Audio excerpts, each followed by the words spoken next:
88% suara pemilu adalah untuk Prabowo Subianto. Tapi nyatanya setelah beliau kalah dan meninggalkan kami dengan menjadi seorang menteri dari Pak Jokowi, itu sangat menyesakkan hati kami dari Sumatera Barat. Tidak ada gunanya Pak bagi kami. Kenapa harus begitu dia? Ya kan, makanya kami ingin mengalihkan kepada Bapak Ganjar Pranowo ini untuk 2024. Kubu Prabowo bergejolak dianggap bak malin kundang. Relawan Prabowo membelot pilih dukung Ganjar Pranowo jadi presiden 2024. Sayonara Pak Prabowo. Ditulis oleh tim redaksi jurnal, dikutip dari berbagai sumber. Di Sumbar sana, di Padang sana, kelompok relawan Prabowo malah menyatakan berbelok mendukung Ganjar Pranowo. Ini menarik dan agak ajaib gitu ya, karena kelompok relawan Prabowo di Sumatera Barat, di Padang terutama, itu kan sebenarnya sangat terkenal solid sekali. Karena suara Prabowo di tahun 2019 lalu, di Pilpres 2019, itu mencapai 86% di Sumatera Barat. Halo, kembali lagi dengan saya Endra Caniago di channel Jurnal 45.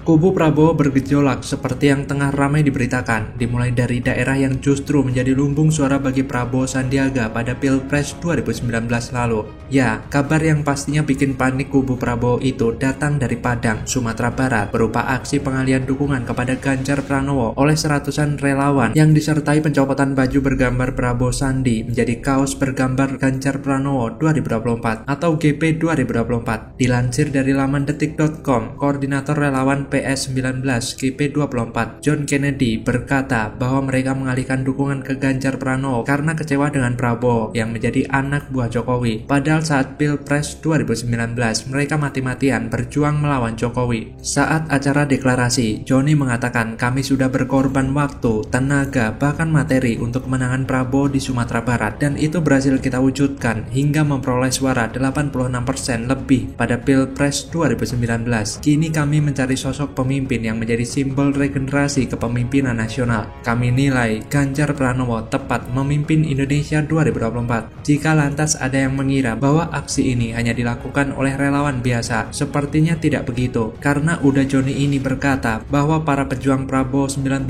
yang beralih mendukung Ganjar Pranowo ini memiliki latar belakang komplit, mulai dari petani, kaum milenial, tokoh agama, ninik mama, hingga emak-emak dan aktivis LSM. Bahkan ada yang berasal dari keluarga besar Gerindra. Menariknya, sempat terdengar bahwa selama ini Prabowo mengajarkan agar tidak menjadi kayak malin kundang, tapi justru Prabowo lah yang bertingkah bak malin kundang. Dalam orasinya, Johnny sempat mengucapkan terima kasih kepada Prabowo Subianto karena telah mengajarkan kami arti perjuangan dan pengorbanan serta keikhlasan. Pelajaran inilah yang kami jadikan modal utama dalam mendukung Ganjar Pranowo. Dulu Pak Prabowo mengingatkan kami agar tidak menjadi malin kundang. Sekarang, siapa sebenarnya yang menjadi malin kundang? Kami terus mengingat pesan beliau agar sejarah yang lalu tidak terulang, ujarnya. Deklarasi di Kota Padang, Sumatera Barat ini dilakukan oleh 3 figur utama. Mereka adalah Ardian Nova Caniago, John Kennedy, dan Tony Mardianto yang merupakan adik Bupati Pesisir Selatan, Rusma Yul Anwar. Seperti diketahui, pada pemilu presiden 2019,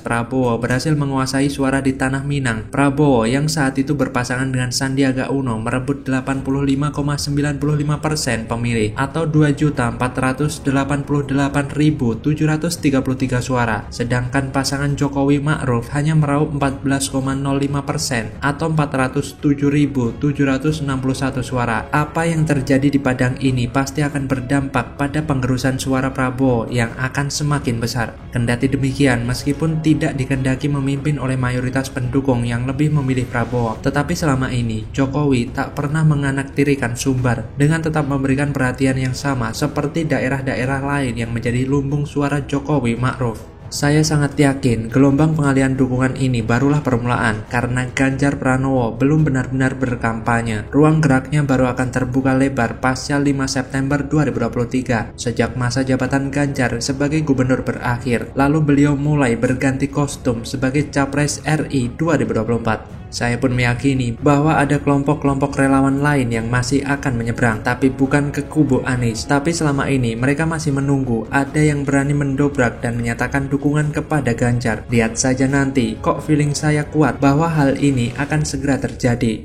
Lantas bagaimana kalau menurut Anda? Elektabilitas Ganjar secara umum rata-ratanya lebih tinggi dibanding Pak Prabowo maupun Anies. Moncer, elektabilitas Ganjar rebound, naik drastis. Elektabilitas Prabowo dan Anies mulai gembos.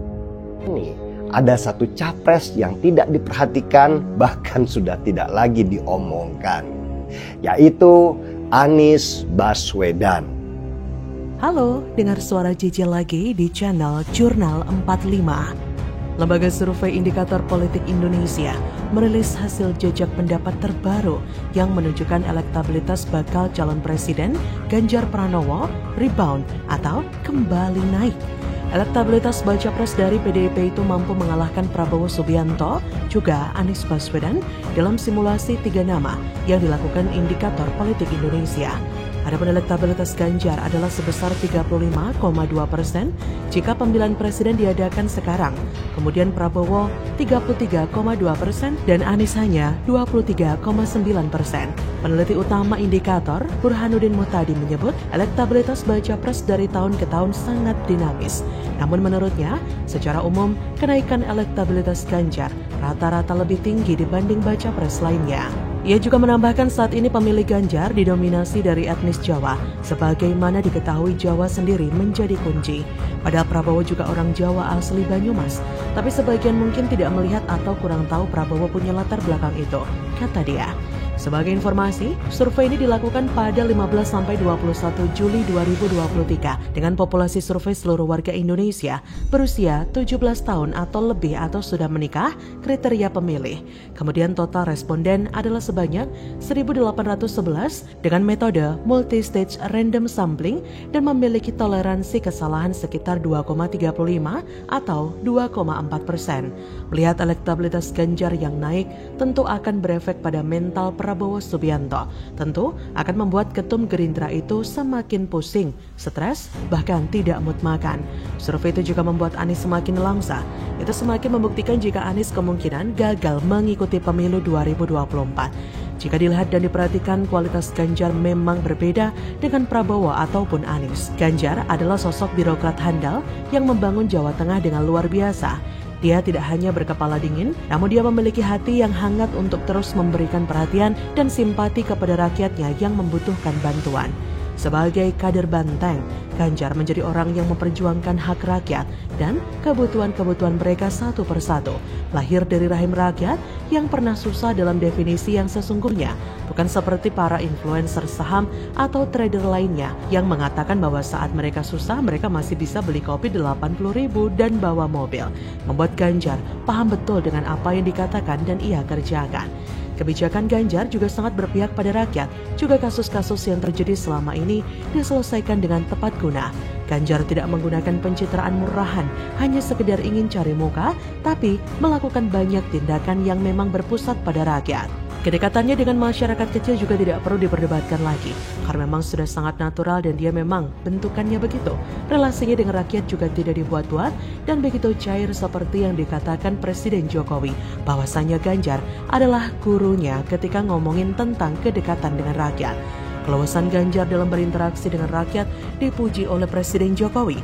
Beliau pun mengatakan bahwa sosok Ganjar sangat menginspirasinya. Ini bukan pengakuan sembarangan, tapi pengakuan yang keluar langsung dari mulut Presiden Joko Widodo, Presiden Indonesia 2 periode. Ganjar tidak banyak berpolitik, melainkan terus fokus membangun negara dan menurunkan angka kemiskinan, sekaligus mensejahterakan rakyat Jawa Tengah. Jawa Tengah adalah Indonesia kecil yang harus dimerdekakan dari kebodohan, juga pembangunan infrastruktur yang lambat. Setiap pembangunan yang dikerjakan saat ini sudah hampir rampung, karena ketika pembangunan infrastruktur sudah berlangsung, selanjutnya adalah pembangunan peradabannya. Jadi wajar jika elektabilitas Ganjar bisa sangat naik menyalip Prabowo dan Anies dengan mengukuhkan posisinya sebagai seseorang yang layak menjadi pemimpin pengganti Jokowi. Bagaimana menurut Anda?